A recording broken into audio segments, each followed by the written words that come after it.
अस्सलाम वालेकुम। आज हम बनाएंगे एक 3D ऑब्जेक्ट। सबसे पहले हम इस एक्सरसाइज का एक लेआउट देख लेते हैं। ये हमारे पास 2D ऑब्जेक्ट है, इसको सबसे पहले हम ड्रॉ करेंगे और 3D में इसको एक्सट्रूड कर देंगे।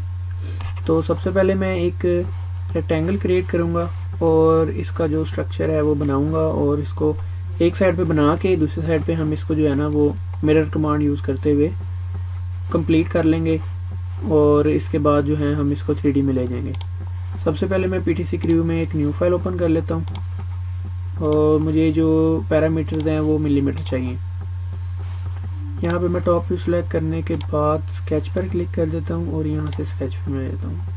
अब सबसे पहले एक सेंटर रेक्टेंगल ले लेते हैं, इसको लगा लेते हैं और इसको साथ साथ फ़िलहाल हम एक बेसिक सा इसका स्ट्रक्चर बनाने के लिए 95 और इसकी विड्थ जो है वो हम कर लेते हैं 80 मिलीमीटर। अच्छा, इसके बाद हम ऑफसेट कमांड यूज़ करते हुए ये वाली लाइन जो है इसको हम ऑफसेट कर लेते हैं -20। माइनस इसलिए लगा रहा हूँ क्योंकि ये एरो जो है उस तरफ है मगर हमने दूसरी तरफ ऑफसेट करना है। एंटर, इसको हमने फिर ऑफसेट देना है, इसको हम कर लेते हैं 30 -30। अब हम इस लाइन को भी हम ऑफसेट कर देते हैं और ये हमारे पास है -25 मिलीमीटर। तो अब हमें और भी मज़ीद लाइनें ऑफसेट करनी है, तो सबसे पहले मैं एक लाइन लगा लेता हूँ दरमियान में। सेंटर के ऑब्जेक्ट के सेंटर में मैं एक लाइन लगा लेता हूँ और इसको भी हमें मैं एक्सट्रूड करना है। अच्छा, अब ये कन्फ्यूजन हो रही है तो मैं बाकी जो एक्स्ट्रा चीज़ें हैं ना वो ऑफ कर देता हूँ। यहाँ से फिर ऑफसेट कमांड यूज़ की, यहाँ से अब -25, यहाँ से हम ऊपर -25 की कर दी एक हो, और अब हम ऑफसेट लगाएंगे और वो हम लगाएंगे 20 मिलीमीटर। फिर मैं साथ इसके लिख देता हूँ। अच्छा, इसको अब हम कर देते हैं क्लोज।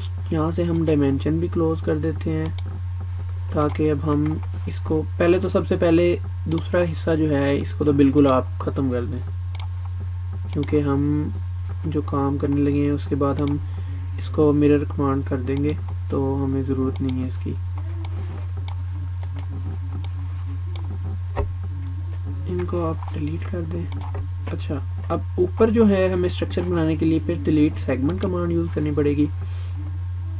यहाँ से अब आपने बड़े ही ध्यान से लाइनों को जो है ना वो ट्रिम करना है, क्योंकि यहाँ पे हमें ये वाली लाइन नहीं चाहिए, ये भी नहीं चाहिए, ये वाली लाइन भी नहीं चाहिए। और अब मतलब आपने बड़े ही ध्यान से, क्योंकि ये हमने एक आज थोड़ा सा एडवांस की तरफ क्योंकि हम जा रहे हैं, तो मैंने ना अब ज़रा आहिस्ता आहिस्ता डिफरेंट चीज़ें और जिनमें डिफरेंट मुख्तलिफ कमांड यूज़ हों। मुश्किल कुछ भी नहीं होता, मुश्किल का मतलब ये है कि आपने प्रैक्टिस कितनी की है, तो इसमें कुछ भी नहीं है, बस आपने प्रैक्टिस करते रहना है और step by step 1% every day ये फार्मूला पे अमल करते हुए जो है हम आहिस्ता आहिस्ता प्रोफेशनल बन जाएंगे इंशाल्लाह। बस यहाँ पे मिरर के लिए सेंटर लाइन लगाना ज़रूरी है। सेंटर लाइन लगा लेते हैं इस पॉइंट से इस पॉइंट तक, और फिर अब मैं सिलेक्ट कर लेता हूँ अपने तमाम जो हैं मेरे पास लाइंस, इनको मैं मिरर कर लेता हूँ और अब इसको बता देता हूँ मुझे यहाँ पे मिरर चाहिए। अब देखें आप, हमने बहुत ही शॉर्ट टाइम में इसको मिरर कर लिया है।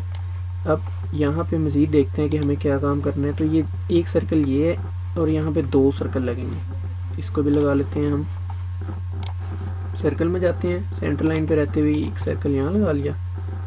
ये निशानी के लिए मैंने ये वाली लाइन डिलीट नहीं की थी, एक सर्कल यहाँ पे लगा लिया। अच्छा, अब इस लाइन का तो काम ख़त्म है, तो इसको मैं पहले, अब डायमेंशन शो नहीं कर रहा है, इसका मतलब मैंने यहाँ से डायमेंशंस ऑफ की हुई हैं। तो अब देखें कितना ये हमें जो है ना वो देखना पड़ गया है।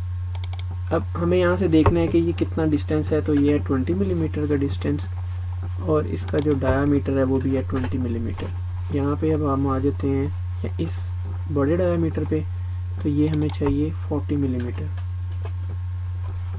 अब डायमेंशन हम फिर से हम ऑफ कर देते हैं ताकि आसानी से हम एडिटिंग अपनी कर सकें।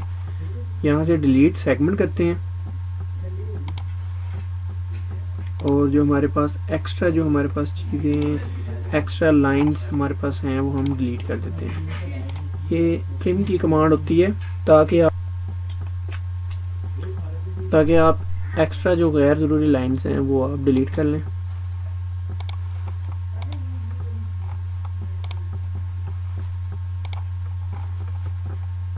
अब ये मेरे पास स्केच जो है ना वो रेडी है, इसको मैं कर देता हूँ ओके।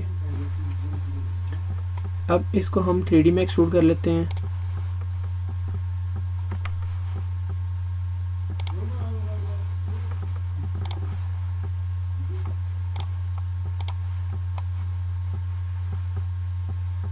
अच्छा, अभी एक्सट्रूड इसलिए नहीं हो रहा क्योंकि ये मैंने दरमियान में एक लाइन जो है ये नहीं मिटाई। अच्छा, ये गलती करने का एक हमें सबक ये मिला कि अब एडिट अगर हमने करनी हो कोई भी स्केच तो हम यहाँ से जाके एडिट कर सकते हैं और ये वाली लाइन जो है ना इसको डिलीट कर दें। अब आप इसको ओके करें और यहाँ से अब आप एक्सट्रूड कर दें, तो ये देखें अब हमारे पास ये एक्सट्रूड हो सकता है आराम से। और इसको आप 25 कर दें। यहाँ से मैं रिफ्लेक्शन फ़िलहाल मुझे नहीं चाहिए, इसके बाद मैं डिफ़ॉल्ट ओरिएंटेशन में आ जाता हूँ। तो ये मेरे पास एक स्केच बन गया है। अभी भी मेरे पास थोड़ा सा काम बाकी है। क्या बाकी है वो देख लेते हैं। ये मैंने जानबूझ के एक चैम्फर नहीं लगाई थी। अगर आप इसमें देखें मॉडिफिकेशन ही हमने सीखनी है बेसिकली कि हम किस तरह से इस पर काम करते हैं। तो हमने ये देखना है कि हम किसी भी जब हम किसी भी प्रोसेस में हों तो मॉडिफिकेशन हम कर सकें। तो अब हम देखते हैं कि हम 40 डिग्री की या हम एक स्पेसिफिक कोई भी हम यहाँ पे चैम्फर लगाना चाहते हैं, कैसे लगाएंगे। चैम्फर सेलेक्ट कर लें, इसके बाद ये देखिए ये सिलेक्ट कर लें। अब आप इसकी यहाँ से चैम्फर जो है दोनों साइड्स पे लगानी थी, तो मैं फिर से सिलेक्ट कर लेता हूँ।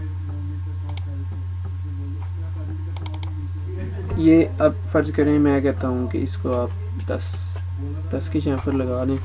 और यहाँ से फर्स्ट चैम्फर को एडिट करने का तरीका है कि मैं अच्छा इसको ओके कर देता हूँ। फर्स्ट को मैं सिलेक्ट कर लेता हूँ, इसको एडिट करते हैं और इसको भी हम कह देते हैं 10 मिलीमीटर।